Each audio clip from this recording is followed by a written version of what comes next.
Welcome back to the channel, everyone. Today I've got a nice, quick but also very effective DIY. This here is an upgrade to your E36 fans, your cooling system, because as some of you may know, the cooling systems on E36 are crap and they always fail. So it's critical that you take care of them, you look after them, you do the upgrades when necessary, you know, do your regular maintenance on the cooling systems. But today we're going to be focused on that fan inside there. This fan, you know, this is the electrical fan. It's a two-stage fan. As you can see from underneath, this fan kicks on you know, when the car gets hot. So there's obviously there's a high speed, low speed setting, and it also turns on when you turn on your AC. It's known to fail. You know, in my case, it failed, and then for some reason it came back to life. You know, it's a little bit seized, so I can spin it, but I kind of have to push it quite a bit. It's not the most smooth fan. It makes a lot of noise. The other fan on these E36s are actually in here. There's a clutch-driven fan. It's, again, known to fail. The shrouds, something or the other, fan blades crack, go into your rad and you'll destroy your rad. So today we purchased the DNA motoring fan. This is a 16-inch single stage or single speed fan. I'm going to use this to replace the one at the front because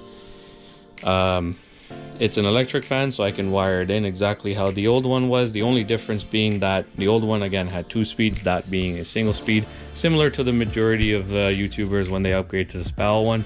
But I wanted to show you a review of the DNA motoring one because you know, I had good reviews online, but to give you a sense of how easy this is to install and just to give you an overall honest opinion on this being installed in an E36, I'm going to hardwire it, which is the most common way, which is splicing it in directly with these two cables.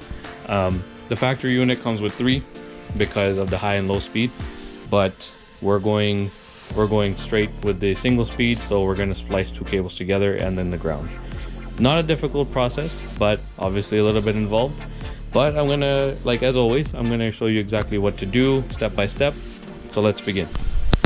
So I'm using a head mount. I don't know if this is clear, but we're gonna find out. So here's a new fan. I purchased this off of Amazon. I found, like, I read the reviews on Amazon, as I said, and the reviews were pretty good.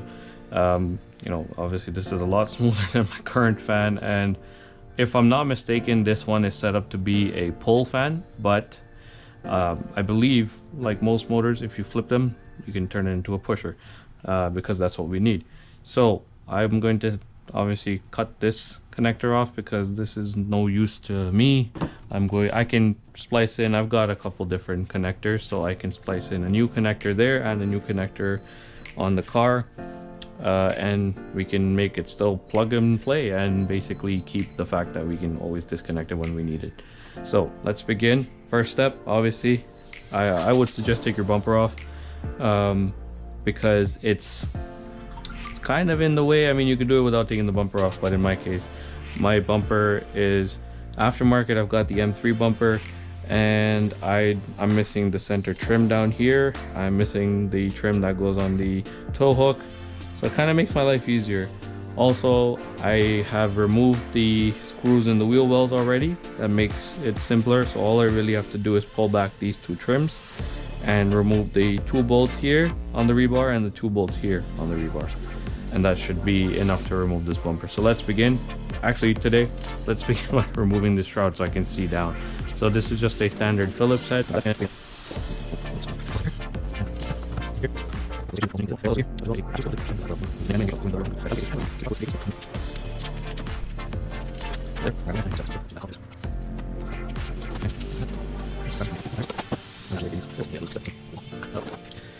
And this should come right off. So lift it up and pull this off. There we go.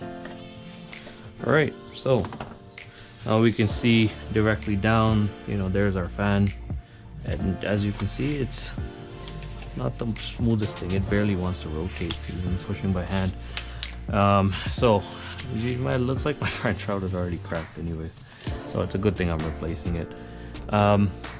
Next thing, I could remove the nose panel, but I think it's not worthwhile to remove the nose panel. We're looking for a couple screws. Okay, so next part, let's get the bumper off because I think that'll make it a little bit easier for me.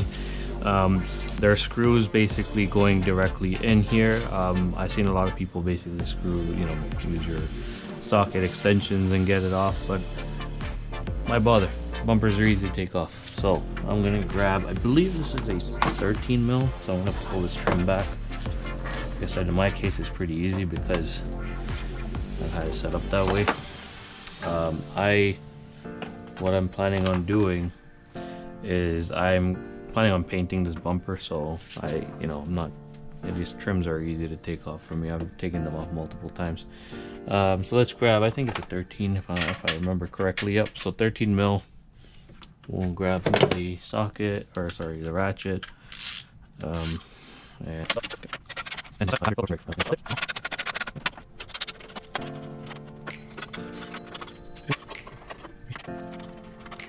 And I think that should be it for my bumper to come off, if I'm not mistaken. Let's see if I got all my screws out. Yeah, so pull those wheel liners out from the inside of the bumper so that peel the bumper off. Okay, so you may have some screws, inside your wheel wells. There's a couple of them that go directly into the bumper. Additionally, you may have your under tray. Mine's off, so I'm not worried about it. If you have your under tray, there's 2 screws, I believe, that go directly into the bumper. Remove those. It's not too difficult, but that should help me release my bumper. And it's off. Now, I also removed it with the rebar because the rebar is attached with these plastic tabs and I don't want to break them. Those are brand new, and just try not to break them. The way we're going to do this is there's a plug at the bottom, right there. It's a squeeze plug, so if you pinch in the 2 ends of it, you'll feel them. It should be fairly straightforward. I mean, because it's exposed, it might be a little bit corroded, so it probably is a little difficult to take it off. There we go. So that's the connector. It's plugged into the bottom of the fan. The wiring goes through from the back of the fan down to here, so you'll see it as soon as you take it off. Just pinch in these 2 tabs at the bottom and then pull down. All right, next thing, we just gotta basically unbolt the fan there, and another one right there, and that'll basically drop this fan down. All right, so let's do that next. I believe from the look of them, they look like 10 mils. I think your short 10 mil, put it on your wobble head, flex head, and put a little extension on it. This will help you get inside to the 10 mil that you're trying to remove. Okay, and then you just put your socket on there, the ratchet. Make sure that's still lined up. And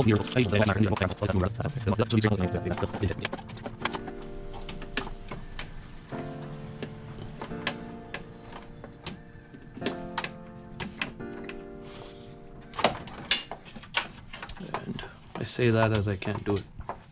On this side, take a longer 10 mil, and you can actually just slightly separate these and get in there because it's pretty much straight on. So we need to remove this screw and this screw, which again I believe are 8 mils. So let me grab 2 8 mils, which are right here.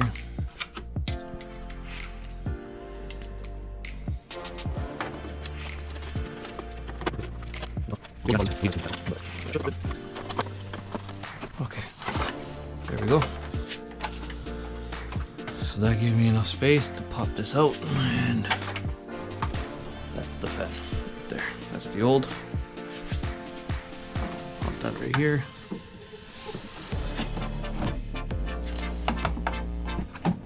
Okay. Alright, so there's the old one, there's the new one. This one's slightly bigger, but not that much bigger where it won't fit because of the shroud. So what we're gonna do is we're gonna cut this off.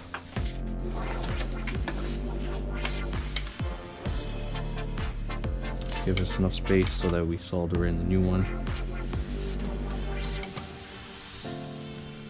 So line them up basically and off. There. And there we go. So we have, in our case, 3 cables, whereas the new one only has 2. The brown cable is your ground. And we have 2 colored cables that one is blue, one is black and blue. These 2 are basically your high and low speed, and your brown is your ground. So okay, so now I have my splicing tool or my cutting tool. Strip the cables. I'm gonna strip this connector, and I'm gonna cut those off and strip them as well. So the reason why I didn't cut it all the way, it's just a little bit easier to solder. I'm gonna take a guess, and this is a 12 gauge. Looks like it. So 12. I'm just gonna take this and pull it off. There we go.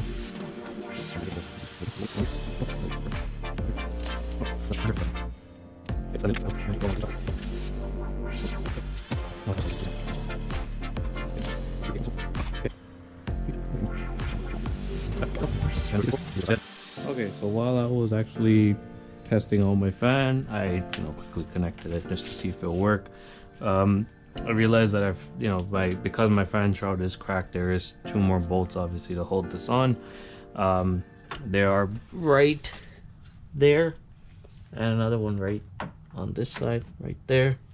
So just unbolt them. Okay, so after testing out a couple different configurations, as I said, this fan is a puller fan, so the way it's wired is to basically work in reverse. It pulls hot air out. What we want is actually to push more cold air in. So actually what we're going to do is we're going to reverse the cable. So we're going to pretend like the blue is the ground. I've tested it with a battery and made sure the fan does go in the opposite direction. So the only difference in what I was saying before and now is really, instead of wiring the black to brown and the 2 blues to the blue, we're going to flip them. So we're going to do the 2 blues to black and the brown to this blue. And then that will make it basically push air, and therefore when we plug it in, we should be working with a pusher fan. Next thing I'm going to tackle really, and this is before I start soldering, I just want to understand what I need to do to mount this fan on. Okay, so here we are. I have finally put the fan on. I chose not to use the ties that came with the fan. So these cable ties, zip ties sort of design. Although I've seen people use them, I try not to put anything onto the radiator directly because I don't want to damage the fins. So I decided to make my own brackets. So I've cut up some aluminum brackets, and as you can see, ignore the dirt that's accumulated on my condenser, but you can see these little aluminum brackets here, and there's one up there. So basically, just to bridge the gap, all I've done is cut a 6.5 centimeter bracket to basically get the fan to mount to the original factory holes. I've also cut up the bottom ones. So down here, we're gonna put one like that, and one on the other side. And that's it. So the wiring is done. It wasn't too bad. As I explained earlier, I flipped the cable, so I basically grounded from the fan onto the 2 blue cables from the factory harness, and the blue cable from the fan to the power cable, or sorry, the ground cable from the factory harness. And basically that just converted this fan from a puller fan to a pusher fan because I wanted to push air into the condenser. This looks great. It works fantastic. I tried it out. It spins up really fast, and it's way better than the factory ones. Way lighter, much better quality. So highly recommended. I'm just gonna finish up the 2 other brackets, and I've got this M Technique badge down here because one of my friends gave it to me, and you know what, I didn't have a space to put it inside the car, so I popped it on here, and it fit perfectly. It doesn't get in the way of the blades, so we're leaving it on there. Lastly, just gonna zip tie these cables up here, so it looks factory and OEM, and they're out of the way. But that's it. The job is complete. So let me button up the last 2 brackets, and I'll show you the finished product and it's running. Okay, so here's the completed product. You can see the 2 brackets and the upper brackets are all in. Fan is wired up. I've tucked the cables up in here, zip tied it to the bracket I created, And let me quickly turn on my car and see it running. Here we go. And once the AC needs it, way faster. I can feel this thing working. So that's awesome. All right, that's it from me. Thank you for watching, and I'll see you guys in the next one. Take care.